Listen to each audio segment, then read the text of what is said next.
each and every one of us today for another Sunday to listen sa iyang word.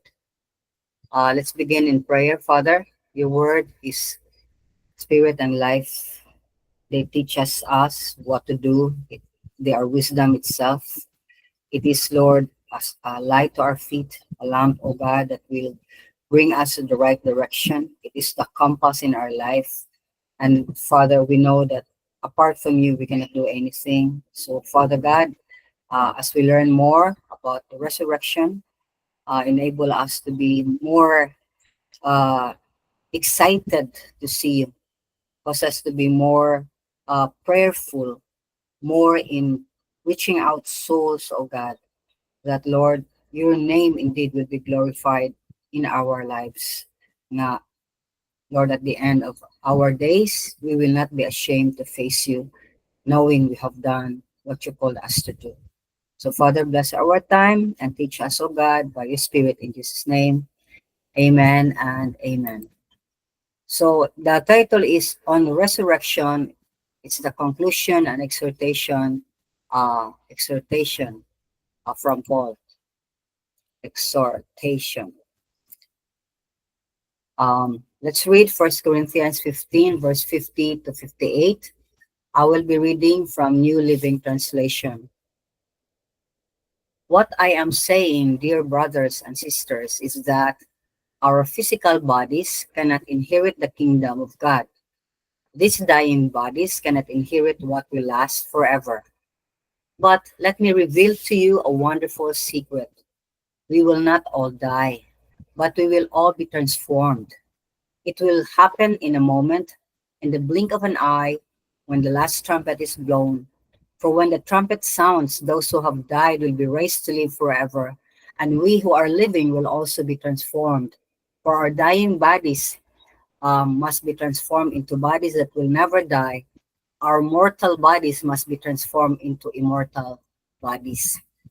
Then, when our dying bodies have been transformed into bodies that will never die, the scripture will be fulfilled. Death is swallowed up in victory. O death, where is your victory? O death, where is your sting?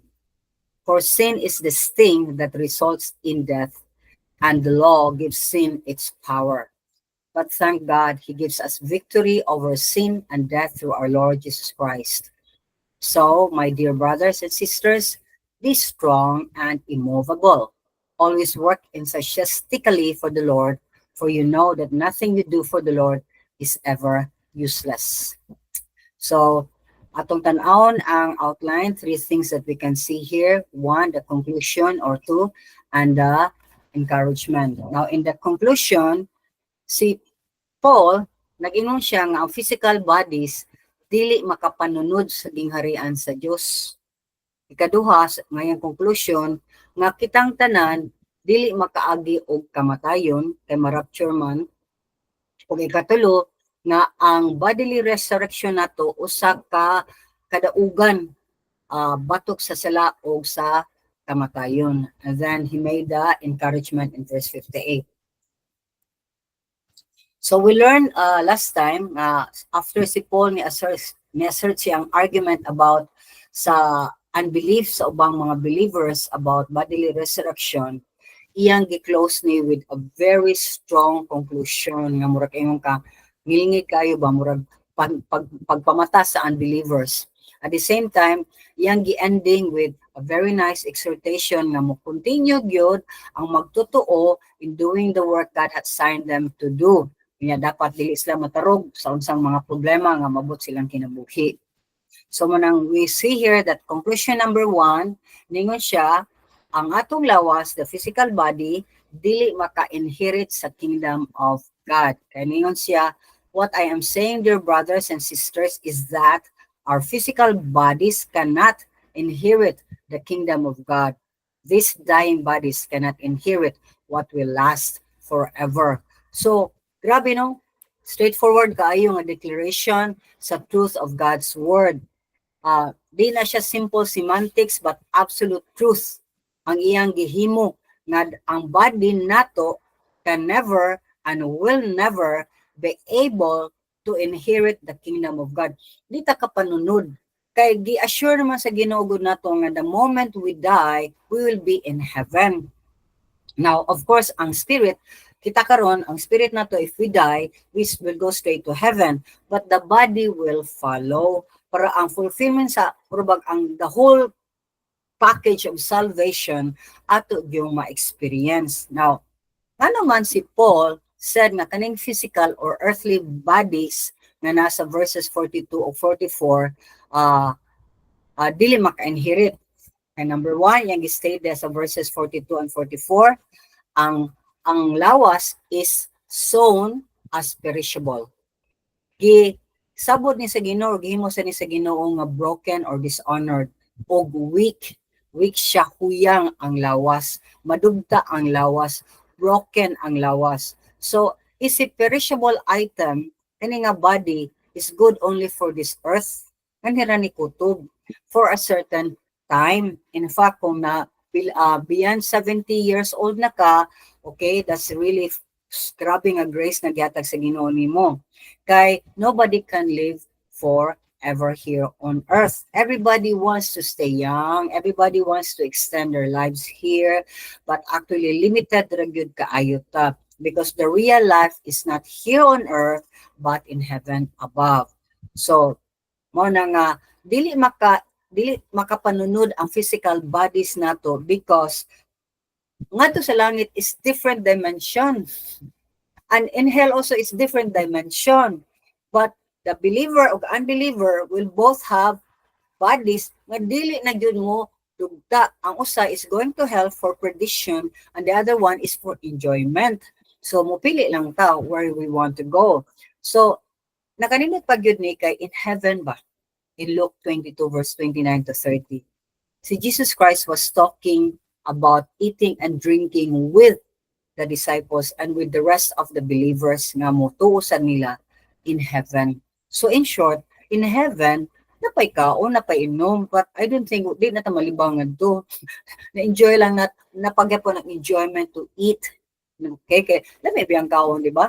Sabi na kung ganahan kay kasi mong gikaon, you like what you're eating, you stuff yourself with it, yung makalimutan after that, sakit na kaing tiyan, rigid na lang ang gawas. So, si Jesus Christ in Luke 22, verse 29 and 13, yun siya, and I confer on you a kingdom just as my Father conferred one on me, so that you may eat and drink at my table in my kingdom and sit on thrones judging the 12 tribes of Israel. So ato nang emphasize diha nga niyon siya, moatag sa kunyong gingharian kay mo reign man mo, mahimo mo mong hari together with me. Okay? So nasa may kagulingon yung murag kingdom yan siya nga, mangaon mo, mag-inom ta sa akong lamisa. Imagine, kung tanaw yun mo din, I cannot just skip it.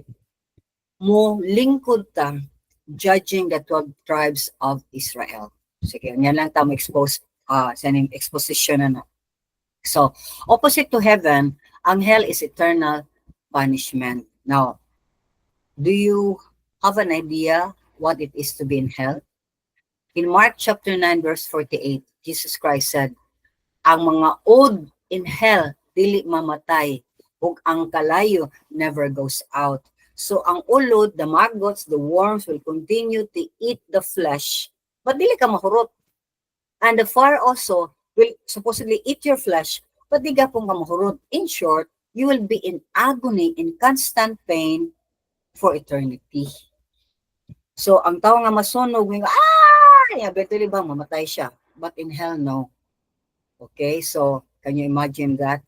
Now, in 2 Thessalonians verse 9, gingon ang word of God. They will be punished with everlasting destruction and shout out from the presence of the Lord and from the glory of His might. So, mao na ang usa ka condition if the person will be ang body will be resurrected only to be punished with everlasting destruction. Grabe kayo ang destruction sa iyang flesh and yet di lagi siya mamatay. That's the problem. But yeah, far from the presence of the Lord. So, God will never be able to hear sa iyang scream, sa iyang agony, sa iyang pleading, Lord, please pasaylo ako, because out there in hell, it's done. Muna ang sa tawag ni repentance should be done here on earth. Dili na ngadto. Wa na tayo mahimo when we are there, when we are judged already. Okay? So to continue sa conclusion ni Paul sa kanang nga matter, ni made mention siya nga ang body nato is not only perishable but a body sown in dishonor and weakness. Now, nganong na dishonored ang weak man ang body? Okay? We go back again to Genesis. We know that way back in Genesis chapter 3, Adam brought a curse to all mankind because ni disobey siya sa only one commandment of God, not to eat of that fruit of that tree in the middle of the garden or you will die. So what died? Was it the physical aspect of Adam? No. Was it the soul aspect, the heart and the mind? No. Ang namatay was the relationship because man was also made, we are also made of body, soul, and spirit. So ang spirit sa tao, na-out, nawagtang, because God left man. God separated from man. Okay? So mao na nga dishonor na ni nga body, weak kay ni nga body without God in our lives. And this ato pa yung continue og dishonor because we do some crazy stuff sa atong kinabuhi. Okay? And let's just not mention more about that, but we are so weak that we love to sin, we love to destroy our body instead of letting this body become strong for the use of the Lord. So mao na nga si Paul ni conclude after refuting sa unbelief sa bodily resurrection na ang flesh and blood or the physical earthly body can never inherit the kingdom of God. So mao na number one nga bang dako kay nga conclusion. Now the other reason I'm thinking, sa may other reason nga dili man ma-inherit? Well, God is holy and that's his place, that's his abode. He cannot allow earthly body, okay, even if nasi Jesus nato, to enter. Why? Because, yes, we are saved. Yes, we have Jesus Christ. We have the Spirit of God in us. But remember, we still have the sinful nature. Muna ang atong flesh o ang spirit magsige og kumbati. There's always a battle inside to obey God or to rebel against God. And the moment we continue to obey God, ang image of Christ will be molded back to us more and more. But if we continue to disobey God, well, that's another story. That would mean, wa gyud ta kaila sa Ginoo. So because naa pa, marred pa ta sa sin, God's eyes is too holy and He will not allow any unholy part sa atong kinabuhi, which is our body, to enter heaven. Because heaven is a perfect place, a holy place, clean kaayo. Every person that will enter is clean, mentally, emotionally, everything else. Because there in heaven, perfect ang atong condition. Okay, we will not remember anymore the pain we have gone through. So that's why the earthly body of ours to inherit the kingdom of God must be transformed. It must be changed into a spiritual body. Now, that spiritual body is a glorious body like the body of Jesus Christ when he rose from the grave. Remember, he just appeared instantly in one place, asked for food, and then appear again in another place without, walking or saying even flying. Wala, appear lang siya, mayon lang siya, I will be in this place, and there he goes. Okay? So, mo na nga, glorious body, spiritual body dapat ang what we have. So we can live in heaven unhindered. Di na ta masangok sa atong sinful nature because sinful nature will be done away. Kay mao mo na ang atong old body. This is a sinful body. But when it is changed, it is a different kind of body. Now, conclusion number 2. Ningon si Paul, not all will die. Woo! Rapture. Okay? Naingon siya din sa verse 51. But let me reveal to you a wonderful secret. In NIV, it says a mystery. We will not all die, but we will all be transformed. It will happen in a moment, in the blink of an eye, when the last trumpet is blown. For when the trumpet sounds, those who have died will be raised to live forever, and we who are living will also be transformed. For our dying bodies must be transformed into bodies that will never die. Our mortal bodies must be transformed into immortal bodies. So, klaro kani, this is about the rapture. Now, kaning doctrine of rapture is not preached to many Christian churches or mingon ta Bible-believing churches because, again, people or many pastors don't really embrace the whole counsel of God. Wa kay nila gihangop o gigakos o gikugos o gidawat jud ang tibuok counsel o tibuok pagtulunan sa Ginoo from Genesis to Revelation. Because if they will only read, because gi-share man ni Paul in 1 Thessalonica ngadto sa taga Thessalonica, makita nato sa chapter 4 verse 15 to 17, nganingon siya, sumala sa pulong sa Dios according to the Lord's word. Sultihan ko kamo nga kita nga buhi pa, kita nga nahabilin napadinhi nya until ang Ginoo mo balik, dili ta maguna sa nangamatay. Kay ang Ginoo mismo munaog gikan sa langit nga with dako kayo nga mando nya sa tingog sa archangel o sa trompeta nga mutawag ang Ginoo og ang magpunag bangon ma-bodily resurrect mao ang mga hilubong nga matay na. Sila ang rise first. Nya after that, kita nga buhi pa kung maabot na ng panahon na will be caught together with them in the air. Okay, so dili pa sa langit to meet the Lord in the air, and so we'll be with the Lord forever. So ang Ginoo kay imagine ka, that's heaven. Munaog ang Ginoo midway, and this is earth. Ang tanang mga patay din ha, iyang tawagon. Rina mo, last trumpet, chung chung chung chung.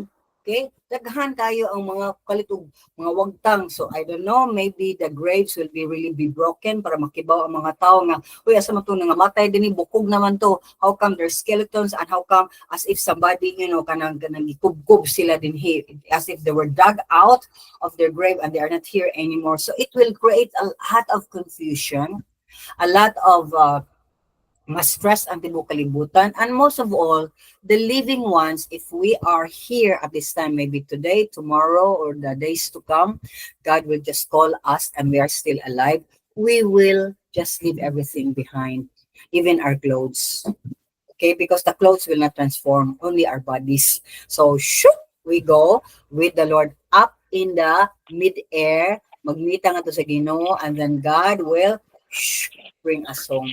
In short, sundoon ta sa Ginoo. Okay? Sundoon ta niya, manawag na siya rin mo. So that's a glorious day. So manang what he said here explained further sa rapture, which is ang immediate transformation sa earthly, perishable, dishonored, weak body into a spiritual, dili madugta, glorious mahimayaon, o powerful na nga lawas. Kani nga lawas will fly straight into the clouds at the last trumpet to meet the Lord Jesus in the air. So in our text, 1 Corinthians 15:51, si Paul naingon, it is a mystery. So, daghan kaayo nga na word nga mystery that is used by Paul in his letters. Because kani nga mga mystery, si Paul ang ipadaygan sa Ginoo. Siya gipili sa Ginoo for God to reveal so many things that will happen that was not written by the prophets. Kaya ang mga prophets of long ago, before ni anhi si Jesus Christ, ang ilang gipang prophesy was the coming of the Lord Jesus Christ. Now sa New Testament, si Paul, para na po, si Paul ang gitagaan sa daghan kaayo, dili gani kay ang mga yes, Paul, Peter was also given a mystery of the Lord, an knowledge of how the world will end. Sunugon sa Ginoo, ang kalibutan na di sa una nga lunop lang. So, but it's Paul, more of Paul ang gitudloan sa Ginoo, nag-reveal ang Ginoo many things, and this is one mystery or secret that God did not reveal but is now revealed to them and to us. So this is a truth na atong i-embrace. Nga doon na joy bodily resurrection. Ang imong lawas, kung mamatay man tay, mabot nga adlaw niya, wala pa rapture, humanhaw. Pero kung buhi pa sadda, ang rapture maabot, diretso lagi hapon. Wanay death, diretso ta pagka, may ta, banhaw. So, this is really an amazing thing. And now, remember this, ang rapture ha, kanang kwaon ta sa Ginoo, dead or alive, kwaon ta niya, will happen before sa tribulation. In heaven, magfiesta ta, will eat and drinking because that's the marriage of the bride and the groom. The groom is Jesus Christ, kita ang bride, kita ang mga katawhan sa Ginoo. Then of course fiesta nga to for 7 years, but here on earth tribulation, grabing kasakit nga wala pa jud agii sa tanang tao sa kalibutan. Okay, so that's the contrast of what it is. Muna nga kaning tribulation will happen and then nana pang second coming. So ang kaning rapture, I would say, is like a preview of his second coming. Now, after the tribulation, mga naog ta sa langit, okay, munaog ta dinhi sa kalibutan, ang Ginoo nay muhari and murule siya for 1,000 years. O kita, ang atong body, dili na mahimong kalibutan nga body because ang setup sa kingdom here on earth will be different. But still, there are people na dili gihapon mo ila ni Jesus Christ and they will try again to rebel against him with the last move ni Satan na ganahan din siya nga pildihon yun si Jesus Christ when he knows he cannot because he is only a created being. Hinimura sad siya sa Ginoo. Kalimot man siya, oy, nga wa siya gahom. Ang naay ultimate nga gahom is God through his son Jesus Christ. So, morning ang bodily resurrection for both the dead and the living at that time, okay, buhi o patay ng believers, quick, paspas kaayo. Gisulti din ha ni Paul, it happens in a flash, a twinkling of an eye at the last trumpet. So, kanang fast twinkling of an eye at the last trumpet. So, try og blink ang imong mata. Pag blink mo, nagsurahan na tayo, human dili wala na nabili na atong mga cellphones, tanan, din hinabili na, ang aircon din nag-on, naglitupan ga-on, kay mga iron, habilin, tanan, atong mga kwarta, yung mga kwarta sa bangko, yung mga kayutaan, yung mga title, it will be left behind. You cannot say, Lord, ayaw sa Lord, because, Lord, enjoy pa kumapay, pagpalit na ko ani. Lord, I just bought this car. Lord, I just bought this house, pa ko ka-enjoy na ini. No. People of God, we must be looking at the rapture. We must be looking at that day. And every time we sleep during the night, ang atong heart ang tamaingon, may this be the day, Lord. Or if it's not the rapture, may this be the day that you will take me home. And if you take me home, Lord, here I am. I'm ready and make me ready. So mga na nga, everything, mabita na ang problems. Don't look at the problems. Ison is having cancer and pa mga pain every day it's there, no, unless it will take siya og tambal, morphine pag yun na, drugs man na, it's bothersome, it's worrisome, it's something nga kung kanang makalagot kanang usay maging tanga mapagikog na lang humana ni ana bitaw na may daghang mga tawo magingon ana, but you know we can bear it, especially if we know why God is giving us this trial. And every trial, there is really a higher and a bigger reason na ato dyan ang i-pursue, ato dyan pangutanan na Ginoo, why Lord? Why are you allowing me to go through this trial? There is always a very big reason for us to understand other people more when they are sick because kita mismo have gone through that kind of sickness or sa ilang sala. Okay, nga nakaging tao wala silang sala but kaning mga circumstance is close to us, people are close to us, so kinahanglan ta mo sabot nga we in this body lagi we are prone to sin, prone jud ta mo makasala jud ta, and natay tendency to leave the God who loves us, natay tendency makalimutan nga naay Ginoo. But remember, in a twinkling of an eye, at the last trumpet, bang, mga wagtang ta. So try to blink. Every time you blink your eye, think of it. That's how quick it is. So maka-imagine ka sa kagubot sa kalibutan. Daghan kayong tao nga mga wagtang sa ilang balay, sa ilang baryo, sa eskwelahan, sa opisina, sa ospital, diha sa airport, diha sa pier, diha ay nag-drive, nag-drive tricycle, etc. Daghan kayo nagbanggaay, daghan kayo air, land, sea. So, daghan, not only chaos nga nagbangga, nangawagtang ang driver, walay dili ka kiha. Ikaw ka man ang driver, so pagkiha wa naman driver diha, wa man ang piloto din ha. Okay, wa man ang kapitan diha sa nag-drive ana nga barko. So that's why perfect. Please listen to this, no? More and more bitaw kang maminaw sa bitaw ko sa kaning mga watchmen ba. So more and more nakakita ko nga ang rapture jud is the finale, final ba? The final blow nga ang kaning say na ni the Antichrist will come out. Kay grabe man nagagubot tibuok naman kalibutan.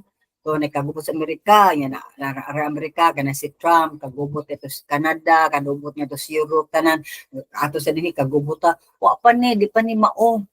This is not it. Everything will just mura siya nahagbong ang tanan, and then Antichrist will come. I'll solve the problem. Namo na nang nanay.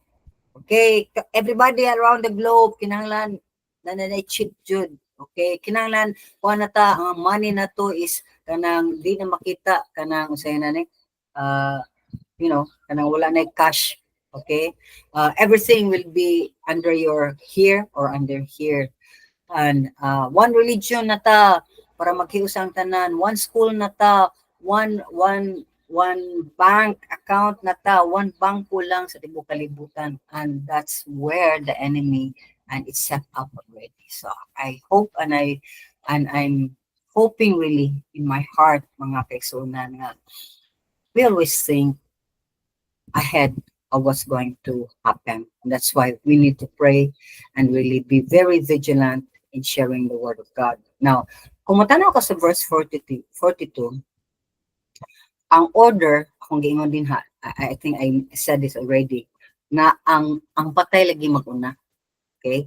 So, then kita nga buhi pa. Then ma-transform sa together with them in the air.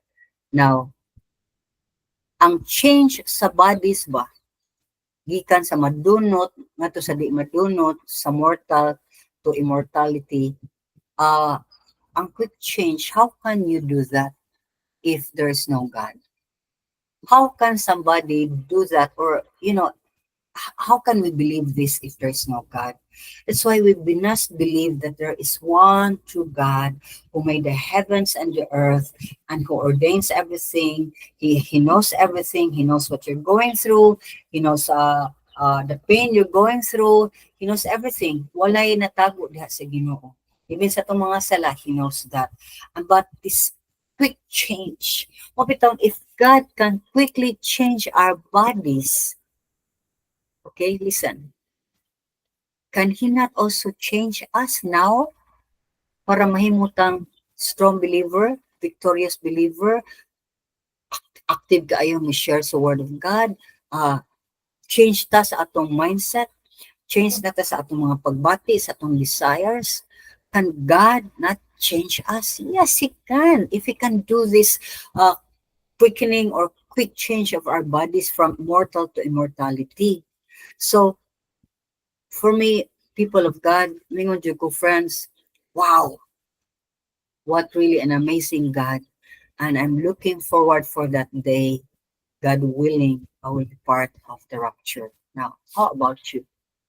Are you excited to experience the rapture? So, tungod ani nga mystery nga gi-reveal to us, now, let's do and listen to the conclusion of Paul. Ningon siya, because of that bodily resurrection, there is a victory over sin and death. Verse 54 to 57, atong basahon pagbalik. Then when our dying bodies have been transformed into bodies that will never die, this scripture will be fulfilled. Death is swallowed up in victory. O death, where is your victory? O death, where is your sting? The scripture Paul quoted as a prophecy nga soon fulfilled, wala pa may na-fulfill. Okay, ang bodily resurrection na to, wala pa man, is in Isaiah 25 verse 8. Nag-ingon din ha, He will swallow up death forever, meaning God. The sovereign Lord will wipe away all tears. He will remove forever all insults and mockery against his land and people. The Lord has spoken. Wow, kung maabot na ba, munang utong lang sa ta, endure lang sa ta, kanang, yes, we will endure with maybe with so many tears, with so many sip on, it's okay. But endure it. Think of this. Asa man ka, endure, but let's say we'll reach 100 years. But actually, di takabot og 100 no, after 70, taas na ng 80. Which would you choose? To endure a hard life up to 80? Or to be away from God and be in hell and forever in pain? There's pain here, but there, it's forever in a pain in hell. But kung ma-endure ko din hikaron, I will have an eternal joy in heaven. So, I don't know with you. With me, I have to tell myself when I go through severe trials. Sakit man, no? Sakit. Relationships, friends, families, people that are close to us is always very painful. But I will always, God is really teaching me to learn how to shrug off kanang bitaw mura lang imurag iwakli nimo kibaw na ka mangwakli problema ni ka sad man ay gamay ra ka ani ya kung ako ning daginoton, if I will really murmur, complain, and then my heart will become full of rebellion, evil na, mo wicked na ko, then I will be in hell. Oh, no. So I have to tell myself, no. Just relax, just take it in, okay, be calm, breathe, and just let them do their way. Oh, you're in pain, it's okay. Just look around, do something, whatever, anabito, and continue the work of the Lord. Kay I was born again, I became a Christian at the age of 30. So, 37 years na ko nag-struggle. anang mga problema.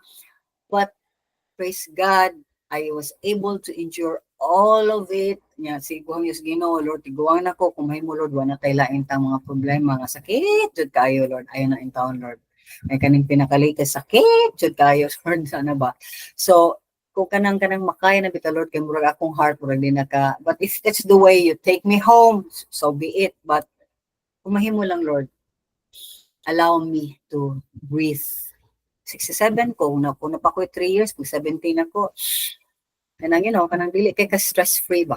Stress-free ka ba? Dili ka stress ba? So, 37 years, compared to eternity, I will be in hell, kung magdabog-dabog ko diri, magsuko ko, ma-wild na ko, kibor ba ko nga, ang rabadjud kay ko.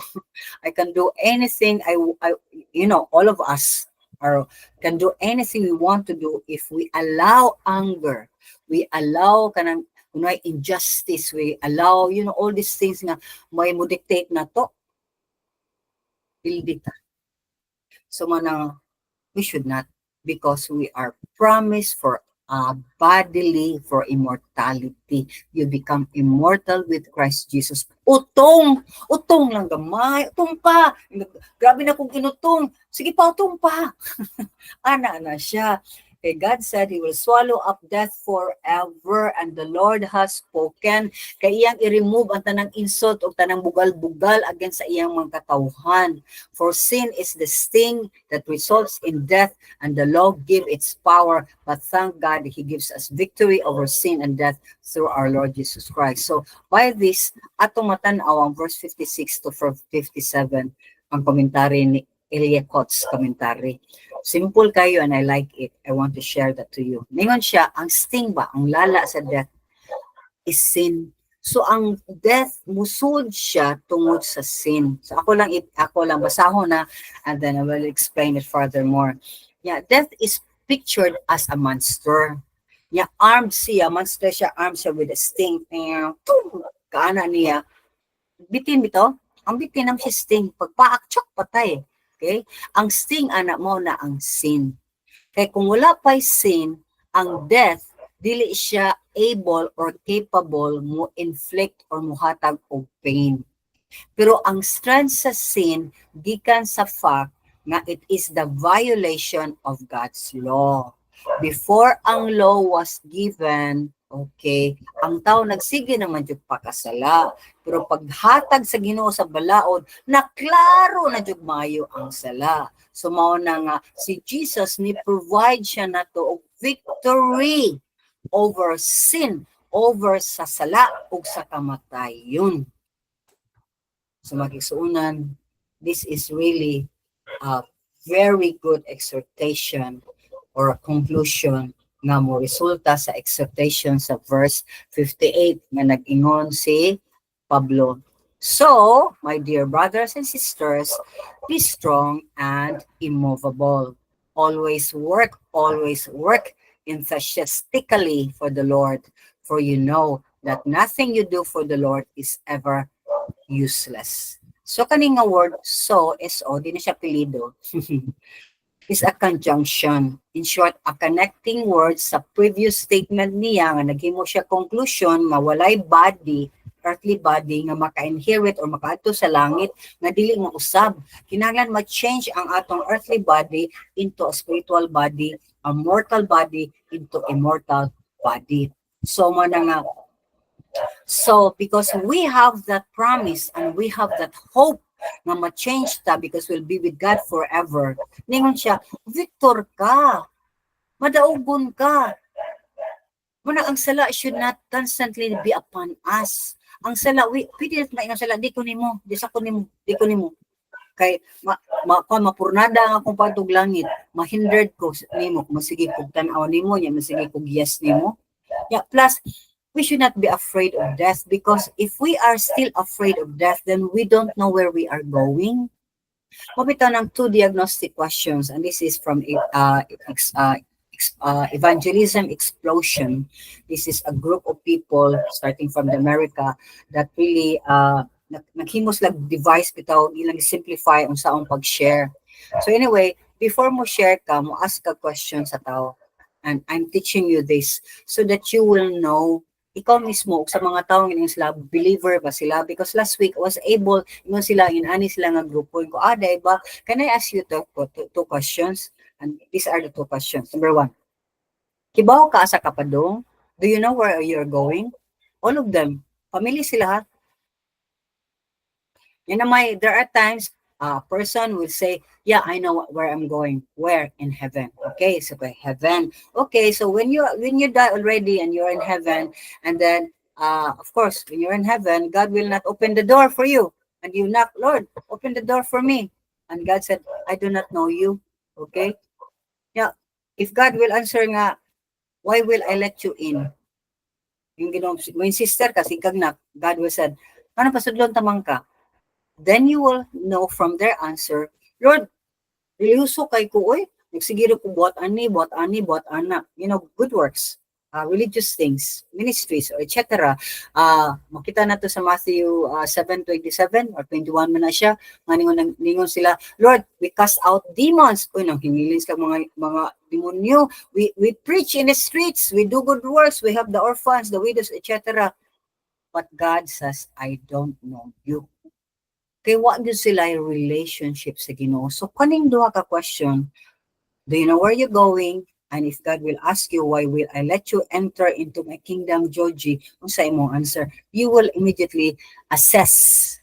Assessment man kung ang tao na bagi siya relationship sa Ginoo. Nakasabot ba sa siya what it is to be born again. So that is also a thing that I would like to give it to you. Okay? But if you are sure already that you're a believer, God said, be strong and immovable. Ganong maglingkon man ko, ganong kilan mas strong man ko. Okay? Strong magud, a strong person dili madali maluya kung dunay problema. Di siya matarog, di siya mairog sa iyang pagtuo. Kay Satan is, we are standing no in our faith. Satan wants us to move away from our faith. He wants us to move away from Christ. He wants us to kanang doubt the ability of God to help us. Ya, mao na ang trials and challenges, especially if ang trials or challenges in life, mura grabe kaayo nga walay answer. If you will be in the shoes of Ison, mabtain ko, Lord, kibodyo ka kinsa, between mo Ison, si Ison ang imo yung gitagaan na. Because ako, I'm very poor when it comes to sickness. I'm not a very good kuan. When I'm sick, madawon ko kumayo and I have to fight that so much. Nga di ko madawon. Grabe kayo. But Ison can face it. Nice siya, madawon siya, but mas stronger siya na ako. Okay? Kay kung ako pa na din, kung ako pa na din sa lugar ni Son, sige ni ko gingo, patya na lang ko Lord, patya na lang ko Lord. Or di ba di ambak tayo ko diri sa Busan River. Kunya gi dakong bato niya para di na jud ko makakuan, di ko mo kapakapa kay kibaw mo kung langoy. So, you know, these are things that it always plays well in my mind. So man nga Satan knows where to hit us, but also God knows asa ta nga weak. So He will not give us things that we're not able to face or to have the strength. So yes, God is saying, be strong. Don't move away from me. Be immovable like a rock like me. So stay. And strengthen your hold in the Word of God. Strengthen your faith by asking God, strengthen my faith. Ask God to hold me, Lord, because I cannot hold you. You are too big. I'm too small to grasp your big hand. But you, Lord, have a big hand. You can hold me fast. So I hope and pray that we continue to do the work God has assigned us to do. Many people will not appreciate what you're doing. Many people will look down on you. But God definitely said in this verse, your work is not in vain. Meaning, ang imong tanang ipamuhat, in the eyes of people, useless ka, bum ka, pinurious ka. But again, I didn't ask money from anybody. It's if I ever need anything, I ask the Lord. So how can somebody say I'm pinurious? I'm not asking them anything. So it's, in other words, whatever I have done or achieved, it's not useless but valuable to God. However, napamunta sa planet Earth. We are not there yet. But God made a promise to us that we will be with Him forever in His kingdom. So believe it, because you will be with Him indeed. Therefore, let us keep the faith and let us continue to stand strong in the Lord Jesus Christ. Amen. Let us pray. Father, what a wonderful conclusion and exhortation, Lord. Ginoo, himong taong mosulod ni sa among kasing-kasing, gunahuna, di makalimot. Tuloy na may mga questions, Lord, cause us to address these questions, confusions, or whatever it is, O Ginoo. Nalibog me doubts, O God, in our hearts and our minds when we go into groupings. And Father, before we go into groupings, Lord, we want to really remember what you have done for us at the cross.